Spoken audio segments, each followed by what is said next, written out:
Hello students welcome to my SM institute YouTube channel. तो आजर भिडिओत मैं तुम्हारा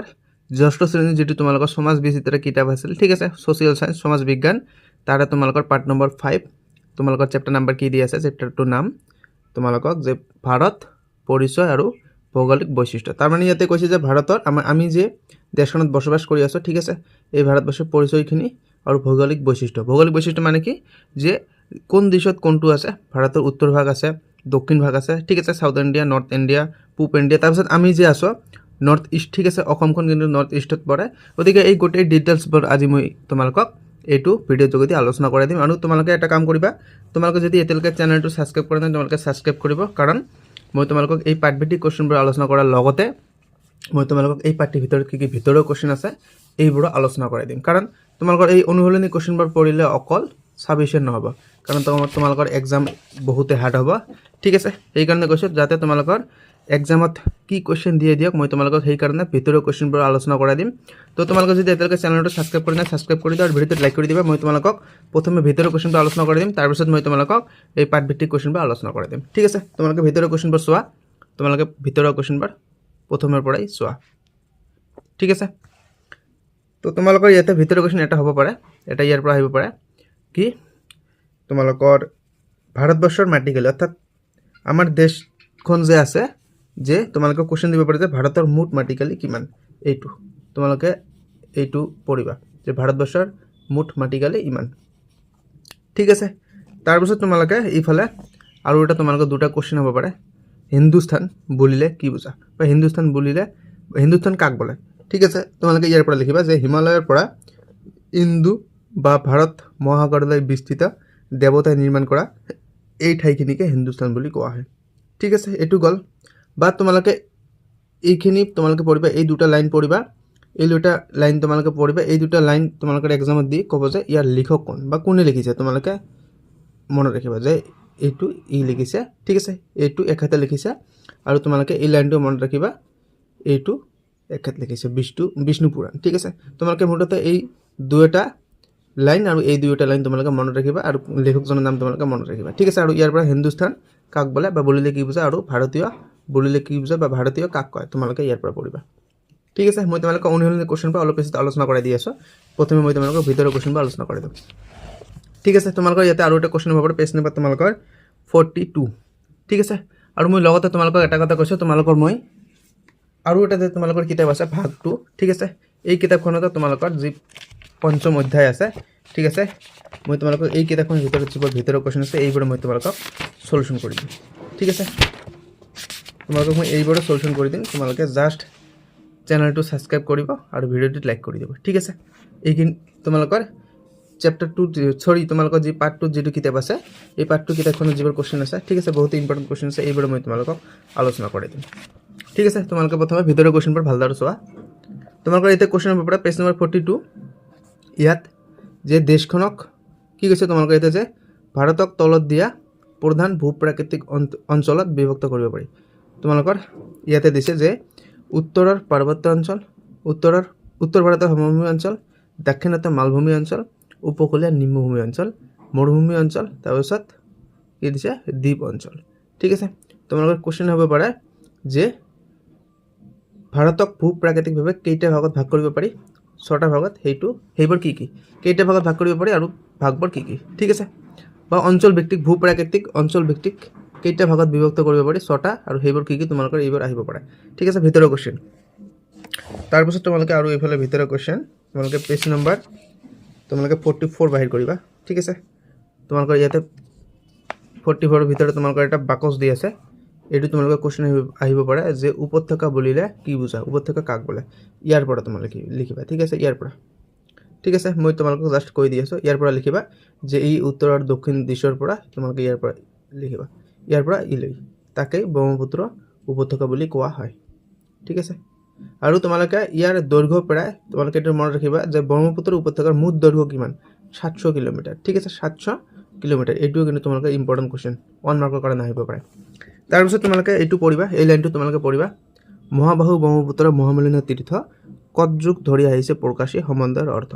কোনে কৈছিল এই লাইনটো ডক্টৰ ভূপেন হাজৰিকা আমাৰ অসমৰ এজন বিশিষ্ট শিল্পী আছিল ঠিক আছে এখাতে কৈছিল তোমালোকে এইটো মনত ৰাখিবা ঠিক আছে এইবাৰ আমাৰ কোৱেশ্চন হ'ব পাৰে ভিতৰৰ কোৱেশ্চন আৰু আমাৰ তেনেকুৱা ধৰণৰ কোৱেশ্চন নহয় তোমালোকক মই দেখুৱাই দি আছোঁ তোমালোকে এইখিনি পঢ়িবা ইয়াৰ পৰা তোমালোকৰ কোৱেশ্চন আহিব পাৰে অৰ্থাৎ তোমালোকৰ ভিতৰৰ কোৱেশ্চন আহিব পাৰে তোমালোকৰ এক্সামত তোমালোকৰ পেজ নম্বৰ 47 তোমালোকে লিখিবা যে আন্দামান আৰু নিকোবাৰৰ মুঠ সৰোবৰ কেইটা দ্বীপ আছে ঠিক আছে বা তোমালোকৰ কোৱেশ্চন কি দিব পাৰে এইটো তোমালোকে পঢ়া আন্দামান আৰু নিকোবাৰ দ্বীপপুঞ্জ প্ৰায় 300টা সৰোবৰ দ্বীপৰ সমষ্টি এইটো পঢ়িবা ইয়াৰ পৰা কোৱেশ্চন আহিব পাৰে আৰু এইটো পঢ়িবা যে লাক্ষাদ্বীপপুঞ্জ 36টা পৰ্বত দ্বীপেৰে গঠিত তোমালোকৰ কোৱেশ্চন আহিব পাৰে যে লাক্ষাদ্বীপপুঞ্জ কিমানটা দ্বীপেৰে গঠিত তোমালোকে মনত ৰাখিবা এইটো মনত ৰাখিবা ঠিক আছে আৰু অনুশীলনটো যিবোৰ তোমালোকৰ কোৱেশ্চন আছে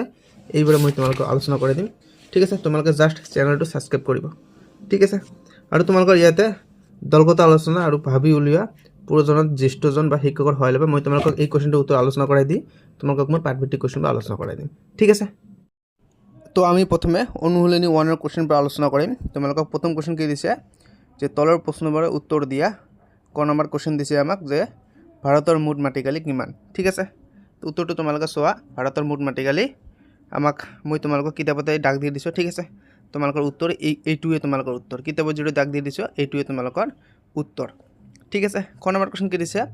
ভাৰত আৰু শ্ৰীলংকাক পৃথক কৰা প্ৰণালীটোৰ নাম কি তোমালোকক মই ইয়াৰ আগত যেটো চেপ্টাৰ আছিল চেপ্টাৰ নম্বৰ 4 এইটোত মই এই কোৱেশ্চনটো উত্তৰ আলোচনা কৰাই দিছো ঠিক আছে কি কৈছে যে ভাৰত আৰু শ্ৰীলংকাক পৃথক কৰা প্ৰণালীটোৰ নাম হৈছে পোক প্ৰণালী তোমালোকৰ এই কোৱেশ্চনটো আৰু তোমালোকক ঘূৰাই দিব পাৰে যে ভাৰত আৰু শ্ৰীলংকাক পৃথক কৰা প্ৰণালী নহয় পৃথক কৰা সাগৰটোৰ নাম কি সাগৰটো হৈছে মান্নাৰ সাগৰ ঠিক আছে মান্নাৰ সাগৰ আৰু পোক প্ৰণালীয়ে ভাৰত আৰু শ্ৰীলংকাক দুভাগ কৰিছে তো তোমালোকক মই আৰু এটা তোমালোকক ইয়াৰ পৰা আৰু দুটা ভিতৰৰ কোৱেশ্চন দিম এই দুটা ভিতৰৰ কোৱেশ্চন পসিবিলিটি আছে তোমালোকৰ এক্সামত অহাৰ কাৰণে যে ভাৰতবৰ্ষৰ ৰাজধানী কি সকলো জানে নতুন দিল্লী আৰু শ্ৰীলংকাৰ ৰাজধানী কি তোমালোকে মনত ৰাখিবা কলম্বো ঠিক আছে কলম্বো ঠিক আছে কলম্বো তোমালোকে লিখি ল'বা গ নম্বৰ কোৱেশ্চন কি দিছে আৰু যদি তোমালোকক ভিডিওটো ভাল লাগে তোমালোকে ভিডিওটো লাইক কৰিবা আৰু অনুগ্ৰহ কৰি তোমালোকে চেনেলটো সাবস্ক্ৰাইব কৰিবলৈ নাপাহৰিবা সাবস্ক্ৰাইব কৰি ল'বা ঠিক আছে তাৰ পিছত আমাৰ গ নম্বৰ কোৱেশ্চন কি দিছে যে ভাৰতবৰ্ষৰ মাজভাগত অৱস্থিত পৰ্বতখনৰ নাম কি মই তোমালোকক কিতাপত আলোচনা কৰাই দিয়া নাই কিন্তু তোমালোকৰ কিতাপতে আছে মই পঢ়িছো যেতিয়া মই ৰিডিং মাৰিছো উত্তৰটো মই পাইছো যে ভাৰতবৰ্ষৰ মাজভাগত অৱস্থিত পৰ্বতখনৰ নাম হৈছে বিন্ধ্য পৰ্বত ঠিক আছে ঘ নম্বৰ কোৱেশ্চন কি দিছে উত্তৰ ভাৰত আৰু দক্ষিণ ভাৰতৰ সীমা কি তো ইয়াতে আমাক উত্তৰ দি আছে বিন্ধ্য পৰ্বতক উত্তৰ ভাৰত আৰু দক্ষিণ ভাৰতৰ সীমা বুলি ধৰা হয় ঠিক আছে নম্বৰ কোৱেশ্চন কি দিছে যে এখন দেশৰ চাৰি সীমা বুলিলে কি বুজা ভেৰি ভেৰি ইম্পৰ্টেন্ট কোৱেশ্চন যে পৃথিৱীৰ প্ৰতিখন দেশৰে নিজৰ সীমা থাকে দেশৰ সীমাত অন্য দেশ সাগৰ মহাসাগৰ পৰ্বত পাহাৰ আদি থাকিব পাৰে দেশ এখনৰ চাৰিও দিশে অৰ্থাৎ দেশখনৰ ৰাজনৈতিক সীমাত থকা দেশ বা ভূ-প্ৰাকৃতিক ব্লক দেশ এখনৰ বা এখন দেশৰ চাৰি সীমা বলা হয় ঠিক আছে 2 নম্বৰ কোৱেশ্চন কি দিছে আমাক যে ভাৰতৰ চাৰি সীমাত কি কি আছে লিখা উত্তৰ দি আছে ভাৰতৰ উত্তৰ সীমাত চীন আছে ঠিক আছে নেপাল আছে আৰু ভূটান আছে আৰু তোমালোকক ইফালে কি দিছে যে উত্তৰ পশ্চিমে আছে আফগানিস্তান আৰু পাকিস্তান পূব সীমাত আছে বাংলাদেশ আৰু ম্যানমাৰ আৰু লগতে বংগোপসাগৰ ঠিক আছে দক্ষিণে আছে দ্বীপ ৰাষ্ট্ৰ শ্ৰীলংকা আৰু ভাৰত মহাসাগৰ শ্ৰীলংকাক মান্নাৰ উপসাগৰ মই তোমালোকক কৈ দিছিলো যে কোন উপসাগৰ বা কোন সাগৰে শ্ৰীলংকা আৰু ভাৰতক ভাগ কৰিছে ইয়াতে দি আছে শ্ৰীলংকাক মান্নাৰ উপসাগৰ আৰু পোক প্ৰণালীয়ে ভাৰতৰ পৰা পৃথক কৰিছে ঠিক আছে ভাৰতৰ পশ্চিম ফালে আছে আৰব সাগৰ তাৰ পিছত আমাক অনুশীলনীটোত কি কোৱেশ্চন আছে এইবোৰ আমি পঢ়িম কি কৈছে তলৰ প্ৰশ্নবোৰ উত্তৰ দিয়া তোমালোকে প্ৰথম কোৱেশ্চনটো চোৱা যে ভাৰতৰ হিমাৰ পেৰাচিৰ কি ভেৰি ভেৰি ইম্পৰ্টেন্ট কোৱেশ্চন তোমালোকৰ 1 মাৰ্কৰ কোৱেশ্চন এইটো আহিব কি কৈছে কোৱেশ্চনটো যে ভাৰতৰ হিমাৰ পেৰাচিৰ কি তো উত্তৰ দি আছে হিমালয় পৰ্বতক ভাৰতৰ হিমাৰ পেৰাচিৰ বুলি কোৱা হয় ঠিক আছে খ নম্বৰ কোৱেশ্চন কি দিছে যে ভাৰতৰ দুখন বন্দৰ নগৰৰ নাম লিখা মুম্বাই আৰু চেন্নাই বন্দৰ নগৰ এই দুখন আমাৰ মেইনলি কিন্তু আজিকালি আমাৰ মুম্বাই চেন্নাইৰ বাহিৰেও আমাৰ বাংগালুৰুতো আছে কলকাতাতো আছে বিমানবন্দৰৰ আমাৰ নগৰ বুলিও কোৱা নহয় যদিও তাতো আছে বন্দৰ নগৰ আমাৰ তাতো আছে ঠিক আছে কিন্তু এই দুখন আমাৰ মেইন ফেমাস বিখ্যাত মুম্বাই আৰু চেন্নাই ঠিক আছে গ নম্বৰ কোৱেশ্চন কি দিছে ভাৰতৰ উপকূলীয় অঞ্চলত বাস কৰা লোকসকলৰ প্ৰধান বৃত্তি কি ভাৰতৰ উপকূলীয় অঞ্চলত কি দিছে ভাৰতৰ উপকূলীয় অঞ্চলত বাস কৰা লোকসকলৰ প্ৰধান বৃত্তি হৈছে মৎস্য শিল্প অৰ্থাৎ মাছ ধৰা ঠিক আছে আৰু এটা মই তোমালোকক কথা কৈ দিছো আৰু যদি তোমালোকে উত্তৰখিনি ডাউটত থাকে যে কি কৈছে যে ভাৰতৰ উপকূলীয় অঞ্চলত বসবাস কৰা লোকসকলৰ প্ৰধান বৃত্তি মই তোমালোকক কৈছোঁ ভাৰতৰ বেছিভাগ মানুহে অৰ্থাৎ 90% মানুহে কৃষিজীৱী তোমালোকে যদি নোপোৱা এক্সামত উত্তৰখিনি তোমালোকে লিখিবা কৃষি ঠিক আছে তথাপিও তোমালোকক ৰাইট দিব ঠিক আছে ক নম্বৰ কুৱেশ্যন কি দিছে জাৰোৱাসকলে ক'ত বাস কৰে ভেৰি ভেৰি ইম্পৰ্টেণ্ট কুৱেশ্যন জাৰোৱাসকলে আন্দামান দ্বীপপুঞ্জৰ দক্ষিণ অংশত বাস কৰে ঠিক আছে আৰু দিছে কি 2 নম্বৰ কুৱেশ্যন চমুটকা লিখা যে উত্তৰ পাৰ্বত্য অঞ্চল চমুটকা লিখিব কৈছে মই তোমালোকে উত্তৰটো চোৱা এইটো যে হিমালয়ৰ পৰ্বতমালা আৰু ইয়াৰ লগত লাগি থকা সৰু বৰ পৰ্বত পাহাৰেৰে উত্তৰ পাৰ্বত্য অঞ্চল গঠিত হিমালয় পৰ্বতক ভাৰতৰ সীমাৰ পেৰাচিৰ বুলিও কোৱা হয় পূৱা পশ্চিমকৈ বা দীঘলীয়াকৈ উচ্চতাৰ ভিত্তিত হিমালয় পৰ্বতক 3 শ্ৰেণীত ভাগ কৰা হয় উচ্চ হিমালয় নিম্ন হিমালয় আৰু বহি হিমালয় পৃথিৱীৰ উচ্চ শৃংগ মাউণ্ট এভাৰেষ্ট উচ্চ হিমালয়ৰ অন্তৰ্গত এই তোমালোকক মই আৰু এটা ইয়াতে মাজতে কৈ দিছোঁ উত্তৰটো তোমালোকে ভালদৰে চাবা ভিডিঅ'টো যে আমাৰ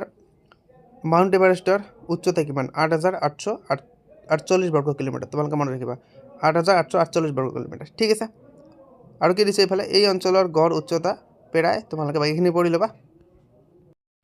বাকীখিনি তোমালোকে পঢ়িবা খ নম্বৰ কুৱেশ্যন কি দিছে আমাক উত্তৰৰ সমভূমি অঞ্চল তো উত্তৰ দিছে হিমালয়ৰ পাদদেশ আৰু দক্ষিণতা মালভূমিৰ মাজত অৱস্থিত কি দিছে 24,000 বৰ্গ কিলোমিটাৰ দীঘল আৰু 9,050 পৰা 300 কিলোমিটাৰ বহল সমতল অঞ্চলটোক উত্তৰ ভাৰতৰ সমভূমি অঞ্চল বোলা হয় বাকীখিনি তোমালোকে চাবা ঠিক আছে ভিডিঅ'টো লং হৈ গৈ আছে তোমালোকে বাকীখিনি চাবা ঠিক আছে আৰু যদি তোমালোকে চেনেলটো এতিয়ালৈকে ছাবস্ক্ৰাইব কৰা নাই তোমালোকে ছাবস্ক্ৰাইব কৰিব ঠিক আছে গ নম্বৰ কুৱেশ্যন কি দিছে আমাক দক্ষিণতা মালভূমি অঞ্চল তোমালোকে উত্তৰটো প্ৰথমত চোৱা যে গংগা সমভূমিৰ দক্ষিণে অৱস্থিত আৰৱ সাগৰ আৰু বংগোপসাগৰৰ মাজৰ তিনিকোণীয়া ভূভাগকেই দক্ষিণতা মালভূমি বোলা হয় ঠিক আছে দক্ষিণতা মালভূমি অঞ্চল বোলা হয় তোমালোকে বাকীখিনি পঢ়ি ল'বা ভিডিঅ'টো লং হৈ গৈ আছে ঠিক আছে আৰু এটা পেৰাগ্ৰাফ দিছে তোমালোকে এইটোও চাবা যে উপকূলীয় নিম্নভূমি অঞ্চল তোমালোকে এইটো চাবা এইটো তোমালোকে চাবা ভাৰতৰ এক বৃহৎ অঞ্চল সাগৰ মহাসাগৰে আগুৰি আছে দেশখনৰ উপকূলীয় নিম্নভূমি অঞ্চলটোৰ পূব দিশত আছে বংগোপসাগৰ পশ্চিম ঘাট পৰ্বতৰ গাঁত লাগি থকা আৰৱ সাগৰ তাৰপিছত দিছে দেশখনৰ দক্ষিণ দিশে আছে ভাৰত সাগৰ দেশখনৰ দক্ষিণ দিশে আছে ভাৰত মহাসাগৰ সাগৰ মহাসাগৰে চুই থকা দেশৰ এক উপকূল অঞ্চলটো যথেষ্ট দীঘল ভাৰতৰ উপকূলীয় অঞ্চলক অংশ বিশেষে বেলেগ বেলেগ নামেৰে জনা যায় ঠিক আছে বাকীখিনি তোমালোকে চাবা আৰু তোমালোকৰ ছেকেণ্ড যিটো ভাগ আছিলে কিতাপটো তাৰ উত্তৰ ইয়াতে দিয়া আছে প্ৰথম কুৱেশ্যন কি দিছে তলত দিয়া ভাৰতৰ মানচিত্ৰখনত নিম্নোক্ত ঠাইবোৰ চিহ্নিত কৰা আৰু যথাস্থানত সাংকেতিক চিহ্নবোৰ প্ৰয়োগ কৰা তোমালোকে কুৱেশ্যনটো চোৱা ঠিক আছে আমাক কুৱেশ্যনবোৰ কি দিছে যে ভাৰতৰ 4 চনত থকা ৰাষ্ট্ৰবাৰ তোমালোকে এবাৰ নিজে নিজে কৰি যাবা দেই তথাপি মই তোমালোকক উত্তৰখিনি কৈ দিছোঁ ঠিক আছে তোমালোকে উত্তৰটো ইয়াৰ পৰা চাবা কুৱেশ্যনবোৰ তোমালোকে ওপৰত দিয়া আছে আৰু উত্তৰবোৰ তোমালোকে ইয়াৰ পৰা চাবা ঠিক আছে হিমালয় দিয়া আছে এইফালে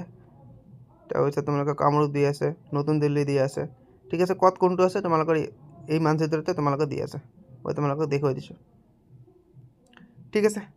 2 নম্বৰ কুৱেশ্যন কি দিছে হিপিটিৰ মানচিত্ৰখনে চাই ভাৰতৰ কোন কেইখন ৰাজ্যৰ সীমা বিদেশী ৰাষ্ট্ৰৰ সৈতে সংযুক্ত হৈ আছে ঠিক আছে তোমালোকে এইটো চাবা প্ৰথমত হৈছে আমাৰ জম্মু আৰু কাশ্মীৰ পাকিস্তান আৰু চাইনাৰ লগত আছে তোমালোকে এইবোৰ চাবা পাঞ্জাব আমাৰ পাকিস্তানৰ লগত আছে ৰাজস্থান পাকিস্তানৰ লগত গুজৰাট পাকিস্তানৰ লগত তাৰপিছত তোমালোকে এইফালে চাবা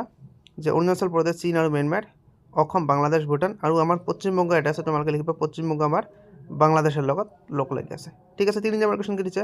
ভাৰত পৰিচয় আৰু ভৌগোলিক বৈচিত্ৰ্য পাঠত থকা চিত্ৰৰ সহায়ত উত্তৰ কৰা ঠিক আছে চিত্ৰটো কি দিছে তোমালোকে চাবা যে উত্তৰ পাৰ্বত্য অঞ্চলৰ তিনিখন কি কৈছে উত্তৰৰ পাৰ্বত্য অঞ্চলৰ তিনিখন পৰ্বত পাহাৰৰ নাম লিখা হিমালয় ঠিক আছে কাৰাকোৰাম আৰু জক্সকৰ ঠিক আছে তাৰপিছত খ নম্বৰ কুৱেশ্যন কি দিছে দক্ষিণতা মালভূমি অঞ্চলত অৱস্থিত তিনিখন পাহাৰ পৰ্বতৰ নাম লিখা ইয়াতে দিছে ৰাজমহল পাহাৰ বিংগো পাহাৰ আৰু আৰাৱল্লী পৰ্বত ঠিক আছে এইবোৰ তাৰপিছত আমাক গ নম্বৰ কুৱেশ্যন কি দিছে যে উত্তৰ ভাৰতৰ সমভূমি অঞ্চলৰ তিনিখন নদীৰ নাম গংগা যমুনা শতদ্ৰু ঠিক আছে ঘ নম্বৰ কুৱেশ্যন কি দিছে উপকূলীয় অঞ্চলত অৱস্থিত দুখন বিখ্যাত চহৰৰ নাম মুম্বাই চেন্নাই তাৰপিছত নম্বৰ কুৱেশ্যন কি দিছে দ্বীপ অঞ্চলত দুখন ঠাইৰ নাম লিখা উত্তৰ ইয়াতে দিয়া আছে দ্বীপ অঞ্চলৰ দুখন ঠাইৰ নাম হৈছে আন্দামান নিকোবাৰ দ্বীপপুঞ্জ আৰু লক্ষাদ্বীপ 4 নম্বৰ কুৱেশ্যন কি দিছে ক অংশৰ লগত খ অংশ মিলোৱা কুৱেশ্যনটো তোমালোকে কিতাপৰ পৰা চাবা মই তোমালোকক উত্তৰখিনি কৈ দিছোঁ তোমালোকে উত্তৰখিনি চাবা ঠিক আছে কুৱেশ্যনটো তোমালোকে কিতাপৰ পৰা চাবা কৃষিকাৰ্য দি আছে সমভূমি অঞ্চল ঠিক আছে তোমালোকৰ কুৱেশ্যন হ'ব পাৰে যে সমভূমি অঞ্চলৰ মানুহৰ প্ৰধান জীৱিকা কি কৃষিকাৰ্য ঠিক আছে তোমালোকে এইবোৰ চাবা। দাক্ষিণাত্য মালভূমি অঞ্চলৰ মানুহে কি কৰে? কপাহ খেতি কৰে বিশেষকৈ। উপকূলীয় অঞ্চলৰ প্ৰধান জীৱিকা কি? মাছ ধৰা। তোমালোকে এইবোৰ পঢ়িবা। ঠিক আছে, 5 নম্বৰ কুৱেশ্যন কি দিছে? তলত খেলি মেলিকৈ দিয়া শব্দবোৰ সজাই লিখিলে প্ৰতিটো শব্দই ব্ৰহ্মপুত্ৰৰ একক এখন উপনদীৰ নাম সূচাব। কি কৈছে? মই তোমালোকক ডাইৰেক্ট উত্তৰটো কৈ দিছোঁ। নাহমা হৈছে মানাহ আমাৰ নদীৰ নাম এটা, ধনশিৰি নদী। তোমালোকে এইবোৰ চাবা, এইবোৰ আমাৰ এক্সামত নাহে, তোমালোকে নিজে নিজে চাবা। ঠিক আছে, তোমালোকে এইবোৰ নিজে নিজে চাবা, এইবোৰ আমাৰ এক্সামত নাহে। ঠিক আছে, এইবোৰ আমাৰ কেতিয়াও এক্সামত নাহে। 6 নম্বৰ কুৱেশ্যন কি দিছে? তেওঁলোকে নিজ নিজ অঞ্চলত পোৱা বনজ সম্পদ আৰু খনিজ সম্পদ কেইবিধৰ তালিকা প্ৰস্তুত কৰা। ঠিক আছে, মই তোমালোকক উত্তৰখিনি কৈ দিছোঁ। বনজ সম্পদ আৰু খনিজ সম্পদ তোমালোকে এতিয়া দিছে, বনজ সম্পদ আৰু খনিজ সম্পদ। ঠিক আছে, তোমালোকে ইয়াৰ পৰা চাই ল'বা। 7 নম্বৰ কুৱেশ্যন দিছে, তলত দিয়া মানচিত্ৰখনৰ পৰা ব্ৰহ্মপুত্ৰৰ উত্তৰ পাৰ আৰু দক্ষিণ পাৰৰ উপনৈসমূহ চিনাক্ত কৰি কোৱা। ঠিক আছে, ব্ৰহ্মপুত্ৰৰ উত্তৰ পাৰৰ উপনৈসমূহ আৰু দক্ষিণ পাৰৰ উপনৈসমূহ তলত দিয়া হৈছে। তোমালোকে দুটাকৈ মনত ৰাখিবা এইবাৰ। কুৱেশ্যন নম্বৰ 8 কি দিছে? তোমালোকে কুৱেশ্যনটো পঢ়িবা, উত্তৰটো ইয়াতে দিয়া আছে। তোমালোকে কুৱেশ্যনটো কিতাপত পঢ়িবা, উত্তৰটো ইয়াতে দিয়া আছে। ঠিক আছে, উত্তৰটো তোমালোকৰ ইয়াতে দিয়া আছে। 9 নম্বৰ কুৱেশ্যন কি দিছে? তোমালোকে কুৱেশ্যনটো পঢ়িবা। ঠিক আছে, উত্তৰটো ইয়াতে দিয়া আছে। উত্তৰটো তোমালোকে নিজে নিজে কৰিবা। ইয়াতে ছাত্ৰ ছাত্ৰীসকলে নিজে নিজে কৰিব কৈছে, তোমালোকে ক্লাছ টিচাৰক সহায় ল'বা। 10 নম্বৰ কুৱেশ্যন কি দিছে? কুৱেশ্যনটো পঢ়িবা, উত্তৰটো তোমালোকৰ ইয়াতে দিয়া আছে। এইটো আমাৰ উত্তৰ। ঠিক আছে, আৰু মেপটো তোমালোকৰ তলতে দিয়া আছে এইটো। ঠিক আছে, বাই বাই, টেক কেয়াৰ। আজিৰ ভিডিঅ' আমাৰ এইখিনিয়ে। Bye bye, take care.